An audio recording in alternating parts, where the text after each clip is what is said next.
శ్రీమాత్రే నమః. ధనస్సు రాశి వారికి ఒకవేళ ఈ విధంగా స్త్రీ శాప ప్రభావం ఉంటే 2025లో ఎలా ఉండబోతుంది?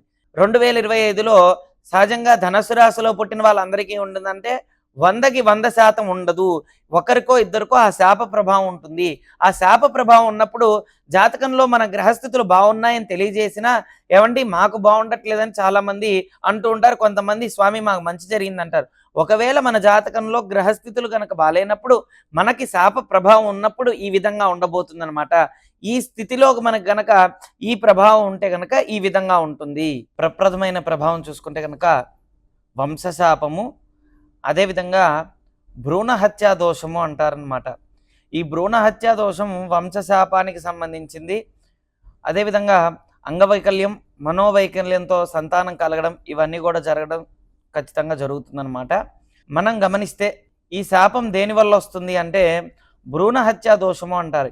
ఈ భ్రూణ హత్యా దోషము అంటే ఇష్టం లేని స్త్రీని గనక గర్భ నివారణ చేస్తే, మాతృమూర్తికి ఎవరికైనా సరే చాలా ఇష్టంగా ఉండి గర్భం వచ్చిన స్త్రీని ఇంట్లో వివాహమైన తర్వాత తనకి ఇష్టం లేకుండా గర్భం తీసేయాలి అనే ఆలోచన పెట్టుకొని అన్ని రకాలుగా ఇబ్బందులు పెట్టి బాధ పెడితే గనక తర్వాత తరం వాళ్ళకి వంశానికి దోషం వస్తుంది. తర్వాత ఎవరన్నా జన్మించినా అంగవైకల్యం కానీ మనోవైకల్యం కానీ జన్మించడం జరుగుతుందన్నమాట. ఇది ప్రథమమైన శాపము.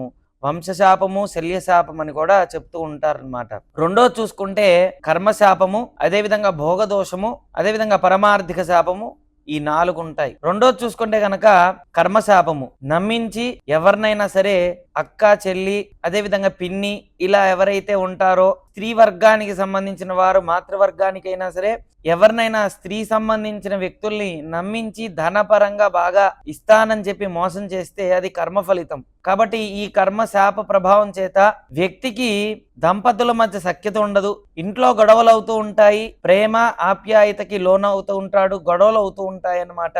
ఎక్కువ శాతం ఇంట్లో ఉన్న స్త్రీ పరంగా ఎంతో ప్రేమ చూపించినా వాళ్ళు వీళ్ళ మీద ప్రేమ ఉండకపోవడం, గొడవలు అవుతూ ఉండటం, అత్తాకోడలు గొడవలు అవుతూ ఉండటం, ఆడపడుచుతో గొడవలు అవుతూ ఉండటం, ఇలాంటివన్నీ కూడా ఇతనికి జరిగే అవకాశం ఉంటుంది. మూడో శాపం చూసుకుంటే భోగదోషం అన్నమాట. ఈ భోగదోషం అనేది ఎలా ఉంటుందంటే ఇతనికి పరస్త్రీ వ్యామోహం ఎక్కువగా ఉంటుంది. ఏదో చేసేయాలి అనే తపనతో బయట వర్గానికి ఎక్కువగా వెళ్ళి ఇంట్లో వాళ్ళని సరిగా పట్టించుకోకపోవడం, గొడవలు అవుతూ ఉండటం, అనవసరమైన విషయాల్లో తలదూర్చడం, ఎక్కువగా కూడా ప్రారబ్ధ కర్మ ఎక్కువగా అనుభవించడం జరుగుతుందన్నమాట. దానివల్ల ఇంట్లో సఖ్యత లేకపోవడం, బయట ప్రశాంతత లేకపోవడం, ఇలాంటివి జరుగుతూ ఉంటాయి. నాలుగో దోషం పరమార్థిక దోషం. అంటే స్త్రీ శాపం అనే దానిలో 4 భాగాలుగా విభజించినప్పుడు ఈ 4వ భాగం ఎక్కువగా కూడా చాలా మంది జరిగే అవకాశం ఉంటుంది. పరమార్థిక శాపం అంటే వివాహం కాని స్త్రీని ధనపరంగా నమ్మించి, లేదంటే ద్రవ్యపరంగా నమ్మించి, సమయపరంగా నమ్మించి, అన్ని విధాలుగా కూడా ఇతని వ్యామోహంతో, ఇతని ఆకర్షణతో పరస్త్రీని అన్ని విధాలుగా కూడా ఉపయోగించుకొని మోసం చేసే స్వభావం గనక ఉంటే అప్పుడు వచ్చే దోషం పరమార్థిక శాపము. అంటే ఆర్థికము అంటే ధనపరంగా అవ్వచ్చు, అర్థపరంగా అవ్వచ్చు, అన్ని రకాలుగా కూడా వాడుకొని ఉపయోగించుకొని వదిలేసినప్పుడు వచ్చే దోషం అన్నమాట. ఈ దోషానికి కనుక ఖచ్చితంగా అనుభవించక తప్పదు. జాబు చేతి వరకు వస్తుంది, క్యాన్సిల్ అయిపోతుంది. ప్రమోషన్ చేతి వరకు వస్తుంది, క్యాన్సిల్ అయిపోతుంది. ధనము, వ్యాపారం, ఉద్యోగం అన్ని రకాలుగా కూడా దగ్గర వరకు వచ్చి క్యాన్సిల్ అయిపోయే ఛాన్స్ ఎక్కువగా ఉందన్నమాట. ఈ 4 శాపాలు ఎవరికి ఉన్నాయో చూసుకొని గ్రహించి దాని ద్వారా వీరు గనక ప్రాయశ్చిత్తం చేసుకుంటే అన్నిట్లో కూడా మంచి శుభ ఫలితం ఉంటుందన్నమాట. అదేవిధంగా జాతకాన్ని పరిశీలించినప్పుడు గ్రహస్థితులు వీరికి ఇప్పుడు చతుర్థంలో రాహు, చతుర్థంలో శని, చతుర్థంలో శుక్రుడు ఉండటం మరి విశేష ఫలితాన్ని ఇస్తుందన్నమాట. సహజంగా అర్ధాష్టమ శని ప్రభావం అనేది అంటూ ఉంటారు. ఈ అర్ధాష్టమ శని ప్రభావం చేత కొన్ని సమస్యలు మాతృవర్గం నుంచి ఎదురయ్యే అవకాశం ఉంది. మాతృవర్గం నుంచి మనల్ని అర్థం చేసుకోలేకపోవడం, మాతృ సంబంధించిన విషయంలోనే ఎక్కువగా ఇబ్బందులు పడుతూ ఉండటం, లేదంటే వాళ్ళకి ఆరోగ్య సమస్యలు రావడం, ఇలాంటివి అనేక రకాలుగా ఎదురవుతాయన్నమాట. అయితే శుక్రుడు కనుక ఉన్నాడు కాబట్టి శుక్రుడితో స్త్రీ సంబంధించిన వ్యవహారంలోనే ఎక్కువగా కూడా ఇంట్లో గొడవలు అవుతూ ఉంటాయన్నమాట. ఒకవేళ ఇంట్లో కనుక గొడవ అయింది అంటే అది స్త్రీ మూలకంగానే అవకాశం ఉందన్నమాట.